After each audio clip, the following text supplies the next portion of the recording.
चाय बेचने वाला प्रधानमंत्री बन सकता है और भैराराम जैसा दूध बेचने वाला भी एमएलए बन सकता है। शेरनी का काम ओशिया की जनता में नहीं है, शेरनी का काम जंगलों में है।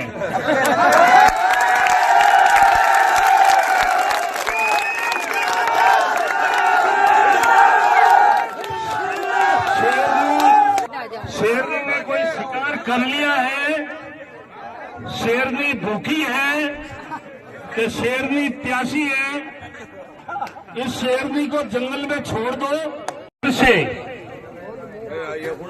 इस पूरे परिवार की ओर से अपने देश के राष्ट्रीय नेतृत्व को और प्रदेश नेतृत्व को मैं इस ओशिया परिवार की ओर से धन्यवाद ज्ञापित करता हूं। ओशिया विधानसभा क्षेत्र में हमारी भारतीय जनता पार्टी की एक स्वच्छ लोकतंत्र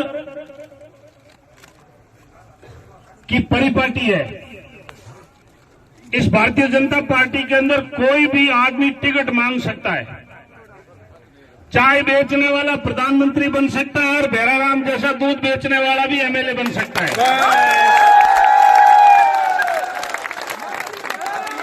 कुछ राजनीतिक पार्टियां जो वंशवादी है, परंपरावादी है, उन पार्टियों के अंदर कोई दूसरा आदमी टिकट भी मांग ले तो उनके ऊपर मुकदमे हो जाते हैं।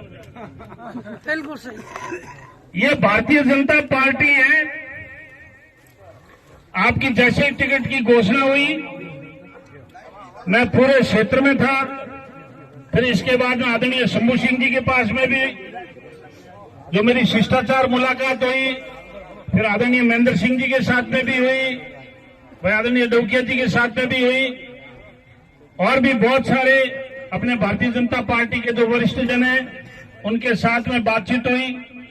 और उनसे बातचीत करते करते आपके बीच में पहुंचा हूं। मैं थोड़ा सा लेट पहुंचा हूं, मैं उसके लिए माफी चाहता हूं। आपसे मेरा सबसे निवेदन है कि यहां विराजमान ओशिया विधानसभा क्षेत्र के 81 ग्राम पंचायतों के लगभग मौजूदा कार्यकर्ता यहां मौजूद हैं। मैं सब कार्यकर्ताओं की ओर से और ओशिया की जनता की ओर से मैं राष्ट्रीय नेतृत्व को इस बात का धन्यवाद देता हूं कि टिकट मांगने के लिए बोलती सब हकदार है, लेकिन पार्टी खूब सारे मापदंड देखती है। एक कोई कारण नहीं होता किसी के टिकट मिलने का, एक कोई कारण नहीं होता किसी के टिकट कटने का। बहुत सारे मापदंड होते हैं। उन मापदंडों में जो पार्टी राष्ट्रीय नेतृत्व और प्रदेश नेतृत्व ठीक समझता है कि भाई ये प्रत्याशी हमारी भारतीय जनता पार्टी के लिए जीत के आएगा, तो वो किसी एक व्यक्ति के नाम से सिंबल इश्यू करती है। ये सिंबल एक व्यक्ति का नहीं है, ये सिंबल एक व्यक्ति का नहीं है, ये चुनाव का सिंबल ओशिया की जनता के नाम से भेजा है नरेंद्र मोदी जी ने। और इस सिंबल का चुनाव पे ओशिया की जनता इस बार चुनाव लड़ेगी। मैं देख रहा था हमारे सामने वाली पार्टी को, वो ग्राम पंचायतों में जा रहे थे, उनके मैंने एक दो को वीडियो देखे थे, तो उन्होंने कहा था कि मैं बड़ी दबंगाई से चुनाव लड़ूंगी और बड़ी कड़काई से लड़ूंगी, शेरनी की तरह लड़ूंगी। मैं उनको यह संदेश देना चाहता हूं, शेरनी का काम ओशिया की जनता में नहीं है, शेरनी का काम जंगलों में है।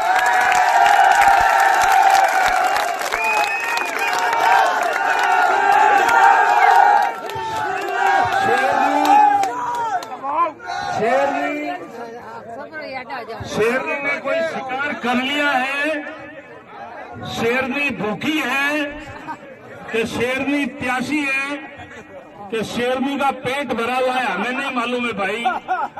इस शेरनी को जंगल में छोड़ दो। ओशिया में तो जनता, आम जनता, भोली भाली जनता रहती है। इस जनता के बीच में अब बाबड़ो भैरव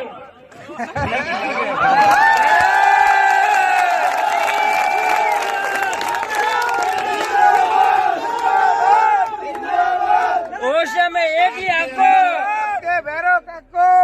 आपके अंदर बहुत कड़काई भी होगी, बहुत दबंगाई भी होगी। और आपने कहा था कि शेरनी की तरह भी लड़ूंगी। न तो हमारे पास कड़काई है और न हमारे पास दबंगाई है, अटल बब्बर शेर है और मैं शेर हूं। पर हाँ, एक बात कह सकता हूं, इस ओशिया की जनता के लिए जैसा अश्वमेध का घोड़ा दौड़ता है आपकी सेवा के लिए,